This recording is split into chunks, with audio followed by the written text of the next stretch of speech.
할렐루야. 아멘. 1990년도에 나온 귀여운 여인이라고 하는 영화가 있었습니다. 제가 이제 고등학교를 막 졸업한 이후에 봤던 영화인데요. 리차드 기어라고 하는 아주 멋진 그 영화 배우가 그 매력을 정말 한껏 발산하는 정말 그런 아주 인상적인 영화였죠. 에드워드라고 하는 독신남이 있었는데요. 이 에드워드라는 독신남으로 등장을 해서 재정이 어려운 이 회사를 이렇게 인수를 해가지고 기업 가치를 올려가지고 이 회사를 아주 좋은 비싼 값으로 팔아서 이렇게 그런 사업을 하는 사람이었어요. 리차드 기어가 에드워드라는 이름으로 분장해서 나오죠. 자, 그런데 이 에드워드가 사업 때문에 이제 헐리우드에 가게 됐는데 지리를 몰라서 굉장히 난처한 상황에 빠지게 되었습니다. 그때 마침 길거리에서 손님을 기다리고 있던 콜걸였던 이 비비안을 만나게 됩니다. 콜걸이었죠. 이 비비안이 바로 그 유명한 줄리아 로버츠가 이 비비안 역을 맡아서 이렇게 주연을 하게 되는데요. 길을 몰라 헤매던 이 재벌 에드워드가 이 비비안의 도움으로 말미암아 이제 예약한 호텔까지 가게 되는데 그 동행하는 과정 가운데서 이 비비안의 이 아주 순진무구한 그리고 이제 꾸밈 없는 이런 모습을 보면서 신선한 느낌을 받게 되고 에드워드가 그 여자에게 사랑에 빠지게 된다는 그런 내용이죠. 근데 문제는 뭐냐면 이 여자의 직업이 뭐였다고요? 매춘부였습니다. 콜걸이었어요. 자신은 사랑해서 함께 이 비비안과 함께 동행을 하지만 비비안의 신분 때문에 이제 옷을 살 수 있도록 이제 먼저 이렇게 매장으로 가게 하고 자기는 전화를 받고 어떤가 뭐 그런 식이었어요. 아무튼 그렇게 하고 돌아보니까 그때 옷가게 점원으로부터 이 비비안의 신분을 눈치챈 사람이 뭐 천대를 하기도 하고 또 에드워드를 후원하는 아주 중요한 후원단체가 있었습니다. 근데 거기서 그만 이 비비안이 매춘부라는 것이 밝혀지면서 곤욕을 치르기도 하고, 그런데 끝까지 이 에드워드가 비비안을 끝까지 존중해 주는 거예요. 그리고 그녀가 다른 사람들로부터 다른 사람들의 말이나 시선으로부터 다치지 않도록 이 비비안을 감싸주는 역할을 하게 됩니다. 결국 영화는 아주 아름다운 해피엔딩으로 끝나게 되는데 저는 그런 생각을 했어요. 어떤 면에서 참 영화 속에서나 가능한 일이다 그런 생각을 했는데요. 그만큼 우리가 살고 있는 이 현실 속에서는 참 이 영화처럼 환상적인 일이 일어나지 않는다 그런 걸 의미하겠죠. 왜 그럴까요? 사람들은 직업을 가지고 그 사람을 판단합니다. 그리고 요즘에 직업에 귀천이 없다 그런 얘기하지만 지금도 역시 여전히 화이트 칼라를 중시하고 현장 노동자를 경시하는 그런 현상이 있습니다. 또 그 사람이 뭐를 가졌냐에 따라서 그 사람을 판단해요. 어떤 차를 타고 있는가? 그 사람이 들고 있는 백은 명품인가 아니면 시장표인가? 또 돈은 많은 사람인가? 돈이 없는 사람인가? 가난한 사람인가? 등등 이런 것들로 어떤 사람을 평가를 하죠. 문제는 뭐냐면요. 이런 생각이 교회 안에서 신앙생활을 하는 우리에게도 은연중에 드러나기도 하더라는 거죠. 그 사람이 사회에서 얼마나 인정받고 있느냐, 그 사람이 사회에서 얼마나 대단한 명성을 갖고 있느냐, 그걸 가지고 교회에서 그 사람을 더 존중해 주는 경향이 있다는 것이죠. 그런데 여러분, 누가 더 주님을 사랑할까요?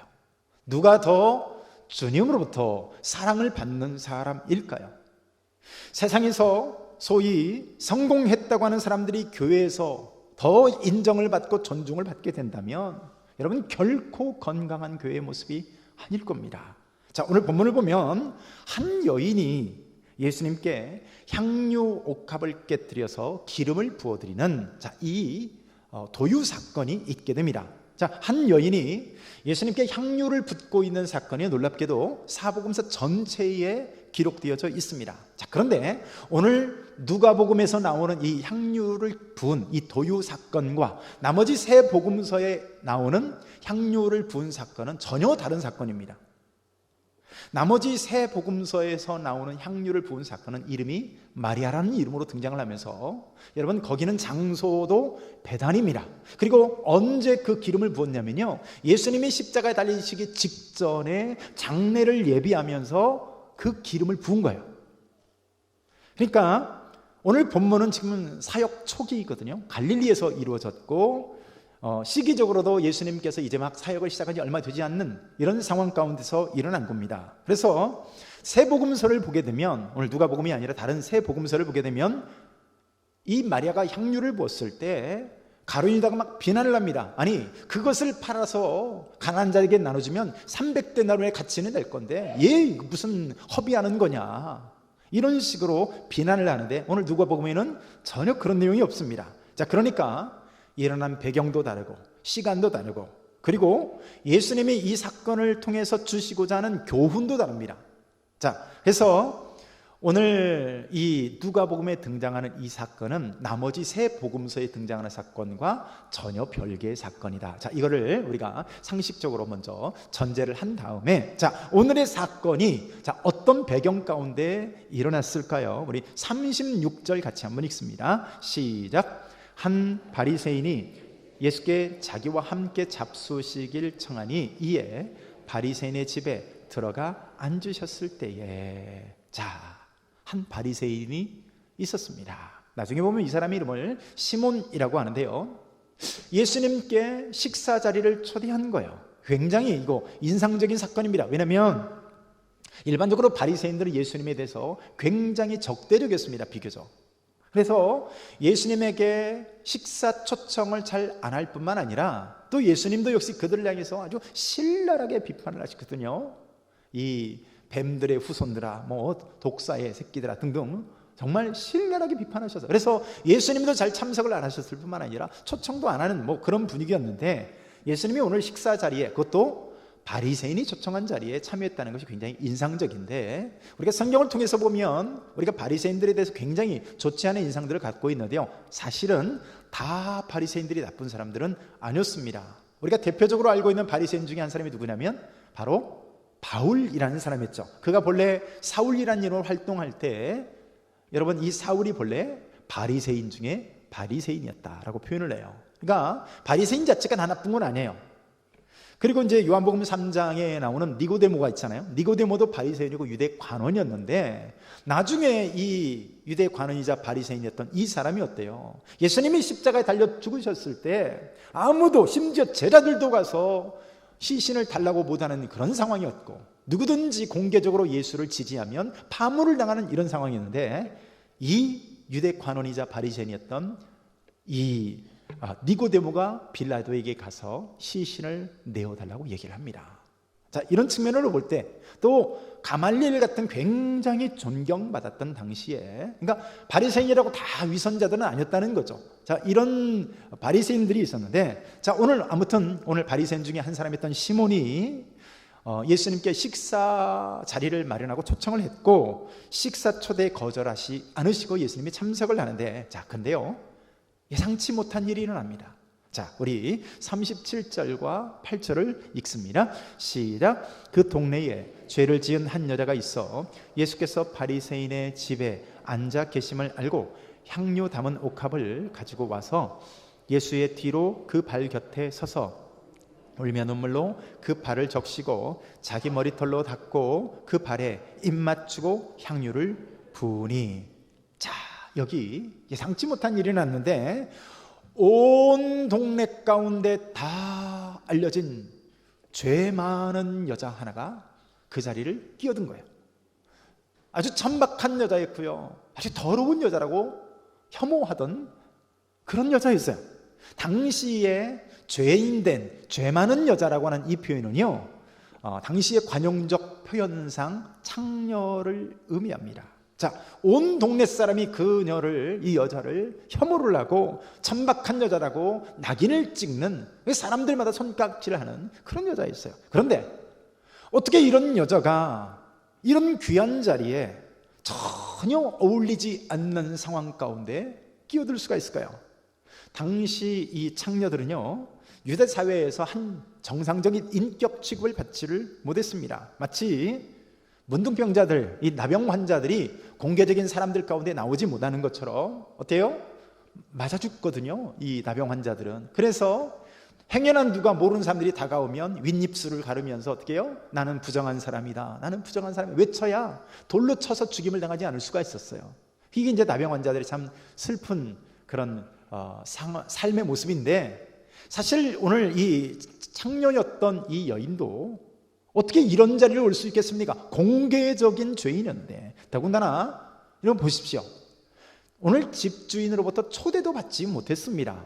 초청받지도 않았는데 이런 죄인된 여자가 이 자리에 나왔다는 것은요, 정말 굉장한 용기를 내지 않으면 있을 수 없는 이야기죠. 자, 그런데 가장 혐오스럽다 여기는 이 죄인된 여인이 예수님 뒤로 다가와서 발 곁에 엎드려서 향유를 발에 부어드린 거예요. 발 곁에 울면서 참 눈물로 그 발을 적시고 그 눈물로 예수님의 그 발을 다 머리털로 닦아내는 참 이런 모습을 그가 하고 있는 거예요. 자, 여러분 보세요. 잔치자리였어요.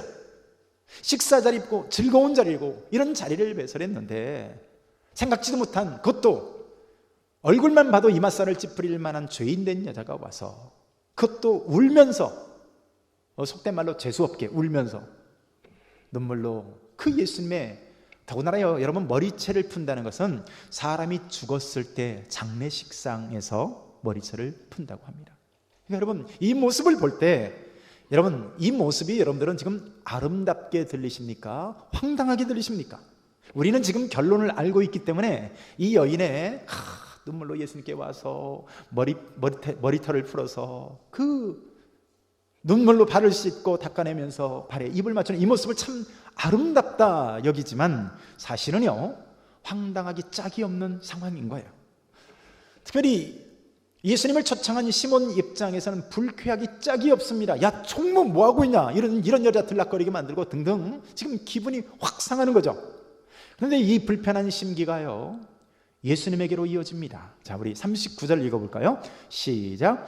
예수를 청한 바리새인이 그것을 보고 마음에 이르되 이 사람이 만일 선지자라면 자기를 만지는 이 여자가 누구며 어떠한 자 곧 죄인인 줄을 알았으리라 하거늘. 예수님께서 활동하시던 당시에 바리새인들 가운데 그런 사회에 여러분 이른바 명사초청이라고 하는 초대하는 이런 관습이 있었다고 합니다. 자, 그래서 오늘 바리새인인 시몬이 예수님을 초청했는지 모르겠어요. 자, 그런데 보면 39절에 보면 이 바리새인이 예수님을 향해서 속으로 뭐라고 생각해요?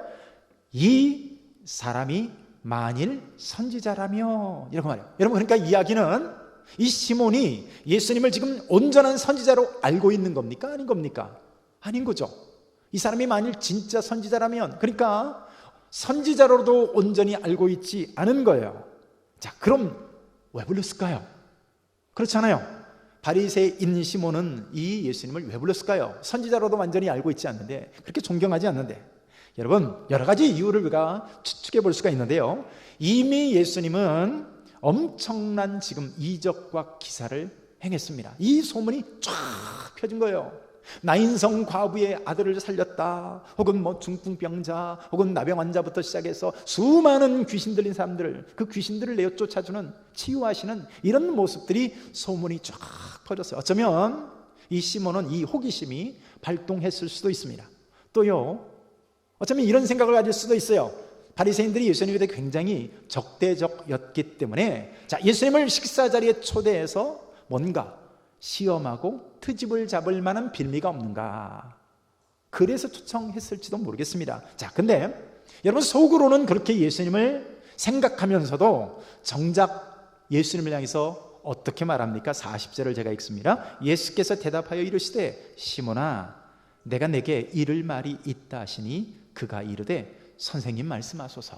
자, 속으로 여러분 굉장히 예수님에 대해서 그렇게 아무튼 위선적인 마음을 갖고 있으면서도 예수님을 향해서 예수님, 선생님 말씀하소서, 랍비여 말씀하소서 이러는 거예요. 자, 선생이라는 말은 랍비라는 말인데 당시 유대 사회에서요 어떤 사람을 향해서 가장 높여주는 말이 이 랍비라는 말이었습니다. 그래서 바리새인들이 가장 듣고 싶은 말이 뭐냐면 선생이여 하는 말이에요. 랍비여 하는 말이에요. 자, 우리 시대 가운데서 가장 높여 부르는 호칭이 있다면 뭘까요? 목사님은 아닌 것 같고, 뭘 가장 높여줄까요? 선생입니까? 사장입니까? 저도 어딜 가면 사장님 소리 듣고 막 그래요. 사장님 어쩌고 그래요. 자, 근데 아무튼 당시에 가장 높여주는 말이 있다면 바로 선생님, 선생님이요 라는 말이었습니다.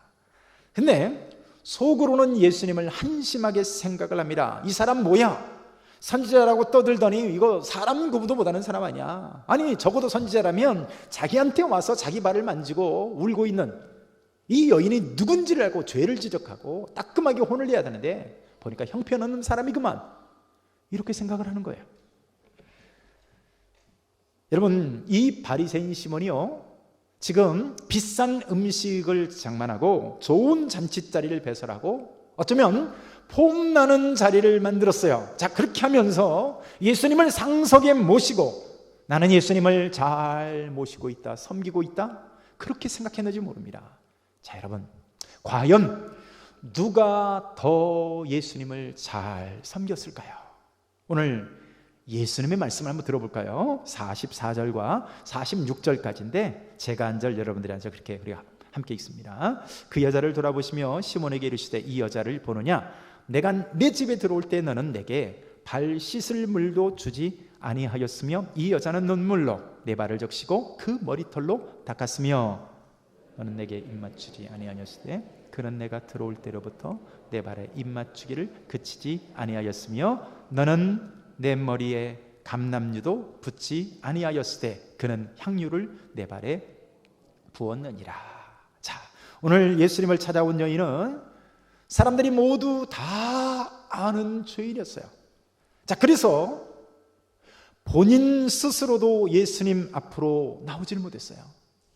앞으로 차마 나오질 못하는 거예요. 어쩌면 맞아 죽을 그런 각오로 예수님 앞에 나왔는지도 모르겠어요. 초청받지도 않았잖아요.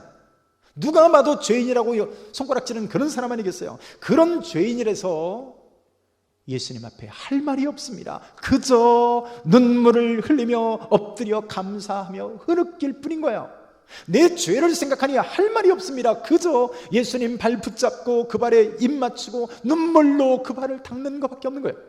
그리고 향유를 예수님 발에 붓는데요, 일반적으로 향유를 붓는다면 어디에 부을까요? 여러분들은 만약에 바르는 향수가 있다면 어디에 바르시겠습니까? 일반적으로 얼굴이나 귓불이나 뭐 등등, 아무튼 목이든 아무튼 이쪽에 바르지 않습니까? 당시에도 향유를 부을 때 머리에 붓는 것이 상식이었습니다. 자, 여러분, 오늘 이 연이 드린 향유는요 굉장히 값비싼 것이었습니다. 자, 이 여인은 어떻게 그것을 모았을까요? 여러분, 이 향유는 일부 부유층 여인들만 사용하는 아주 값비싼 것이었다고 합니다. 더군다나 이 향유는요 당시에 알라바스트라고 하는 석재로 된 용기로 밀봉이 되어 있었다고요. 여러분, 이 향유는 한 번 뚜껑을 열면 재사용이 불가능한 거예요. 자, 한 번 열면 그 자리에 다 소모를 해야 되기 때문에, 그래서 특별한 일이 아니면 개봉할 수 없는 것이 이 향유였다고 합니다. 자, 그런데 이 여인은 왜 그 비싼 향유를 예수님께 그것도 발에다 부어드렸을까요? 여러분, 주님을 그만큼 사랑했기 때문인 줄로 믿습니다. 이 여인이 어떻게 예수님에 관한 이야기를 들었는지 모르겠어요. 복음을 어떻게 그가 받아들였는지 모르겠습니다. 그러나 주님을 향한 그 사랑이, 주님을 향한 그 사모함이 오늘 큰 용기를 내어서 이 자리에 나오게 만들었고요, 이 많은 사람들 앞에서 생각해 보세요. 공개적으로 다 아는 죄인이었던 이 사람이 이 많은 사람들이 보는 앞에서 이런 일을 행하기까지 얼마나 큰 용기가 필요했겠습니까? 그런데 그보다 더 큰 주님을 향한 사랑이 오늘 향유를 깨어 예수님 발에 부어드린 줄로 믿습니다.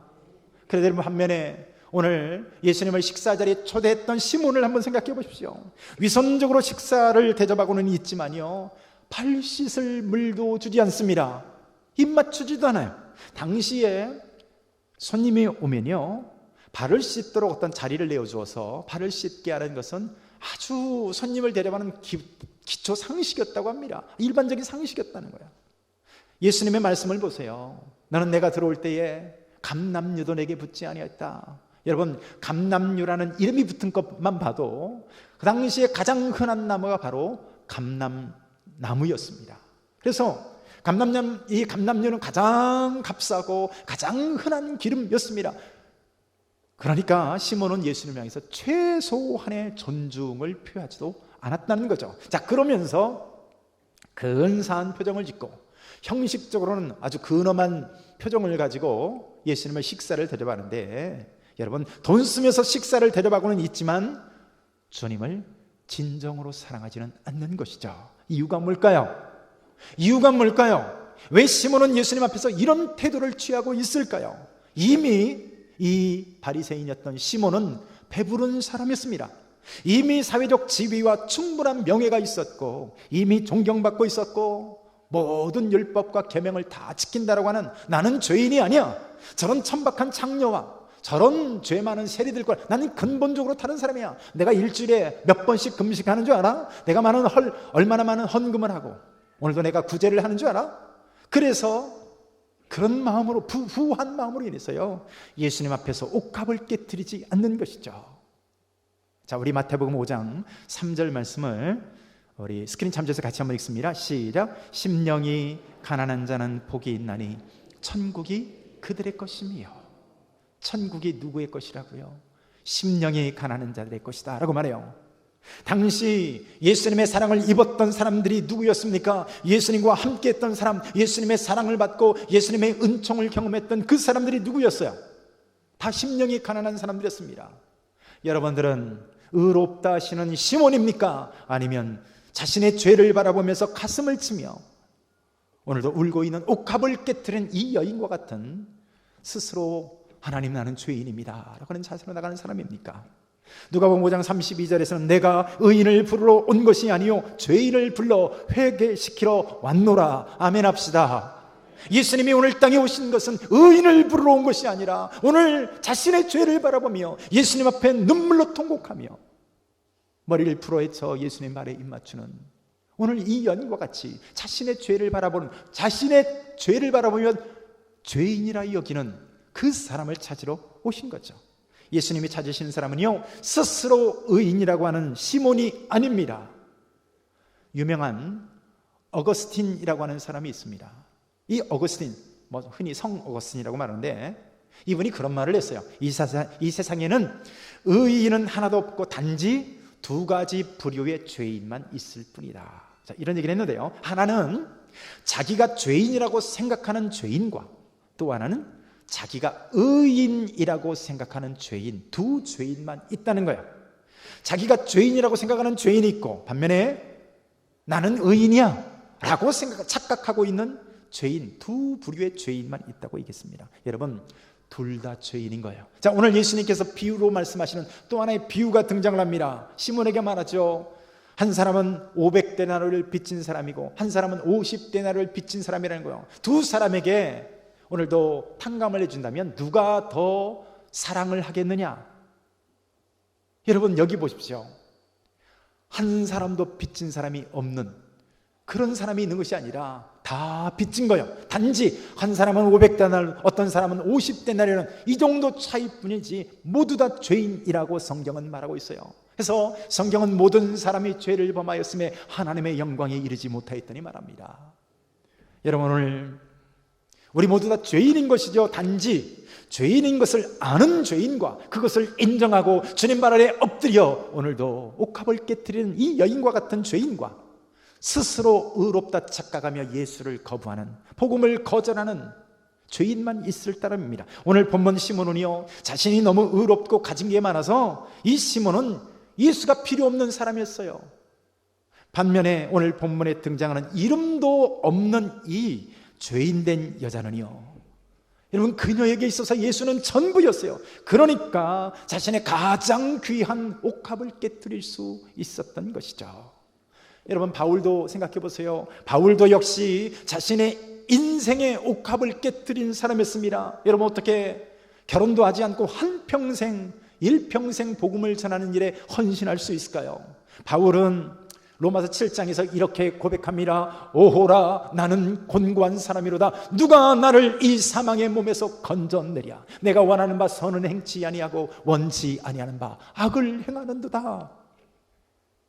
이렇게 자신의 죄를 보고 은혜의 크기를 알기 때문에 여러분 오늘도 죄사함을 경험한 이 바울이 일평생 감사로 이 사명의 길을 달려가는 거예요. 성경에 나타났던 예수님의 사랑을 입었던 사람들 다 한번 보세요. 7 귀신이 들렸던 막달라 마리아의 이야기, 현장에 가늠하다 붙들려서 죄사함을 경험했던 이 현장에 가늠했던 여인들, 그리고 수가성에서 정말 남편이 5이 있고 지금 살고 있는 사람도 진짜 남편이 아닌 이 복잡한 인생, 예수님이 오늘도 그에게 내가 참 남편 그리스도다라고 소개했다. 여러분 이 그녀가요 물동이를 찌고 와서 물을 뜨려고 왔던 그녀가 물동이를 내버리고 동네 가운데 들어가는 거예요. 여러분 매국노였던 죄인 삭개오, 무식한 배부, 이 참 어부였던 베드로 등등 성경에 나오는 모든 사람들은요 단 한 사람도 예외 없이 나는 의롭다, 나는 너무나 의로워서 하나님의 필요 없다 이렇게 한 사람이 없습니다. 성경은 너무도 죄인이어서 예수 없이는 살 수 없는 사람들의 이야기와 오늘 바리새인들과 서기관들처럼 그리고 오늘 시몬처럼 가진 게 너무 많아서 예수를 십자가에 못 박아버린 사람의 이야기, 두 이야기가 기록된 것이 바로 오늘 성경인 것이죠. 마지막으로 오늘 본문에 예수님께서 이 여인을 향해서 하시는 말씀이 있습니다. 우리 48절을 같이 한번 읽습니다. 시작. 이에 여자에게 이르시되 내 죄사함을 받았느니라 하시니. 아멘. 오늘 예수님이 이 여인을 향해서 어떤 선포를 해주십니까? 바리새인 시몬에게는 그런 선포가 없었어요. 그런데 오늘 죄인된 이 여자에게 뭐라고 말합니까? 내 죄사함을 받았느니라. 할렐루야. 여러분 이 여인에게 있어서 끊임없이 굴레를 씌우는 것이 있다면 바로 이 죄의 문제였어요. 그녀에게 있어서 일평생 멍해가 되는 것이 있다면 바로 이 죄의 문제였어요. 사람들이 손가락질하는 이유도 죄의 문제였고요. 그런데 주님이 공개적으로 죄사함을 선언해 주시는 거죠. 네가 의롭다함을 받았느니라, 네가 죄사함을 받았느니라. 여러분 사탄은요 우리에게 끊임없이 우리 귀에다 속삭입니다. 너 같은 것이 하나님을 믿냐? 야, 네 꼬라지를 봐라. 그러고도 은혜를 받으려고 하냐? 야, 그런 네가 뻔뻔하게 용서받으려고 한다고? 이 뻔뻔한 인간아. 사탄은요 끊임없이 우리에게 속삭이는 거죠. 그러나 주님은 우리에게 선언한 줄로 믿습니다. 내 죄사함을 받았느니라, 내 믿음이 너를 구원하였느니라. 이제 평안할지어다. 아멘. 이제는 옥합을 깨뜨리시길 축복합니다. 내가 가지고 있는 것들, 내가 너무나 소중하다고 여기는 것들, 이것이 깨어지면 내 인생이 무너진다고 생각하는 하나님의 자리를 대신하고 있던 그 어떤 것들 여러분 깨뜨리시고요. 여러분 주님께 나오시길 축복합니다. 주여 나는 죄인입니다. 베드로가 그랬던 것처럼, 바울이 고백했던 것처럼, 그리고 다윗이 울며 오늘도 하나님께 나아갔던 것처럼 오늘 주님께 나갈 때, 옥합을 깨뜨리며 나갈 때 오늘도 주님의 평강이 저와 여러분들이 가득할 줄로 믿습니다. 한 목소리로 한번 기도합니다. 오늘도 기도할 때 하나님, 오늘 나는 의로운 시몬입니까? 아니면 스스로 죄만 다하는 오늘 이 한 여인입니까? 하나님 아버지, 내 거하는 죄를 보게 하소서. 오늘 나의 저 깊은 밑바닥에 있는 죄의 그 속성을 보게 하시고, 하나님 이런 나를 하나님의 자녀 삼으시고 죄 용서하여 주시고 평안을 우리에게 주시니 하나님 오직 감사와 찬양으로 나가는 우리 되게 하옵소서. 한 목소리로 한번 기도합니다. 하나님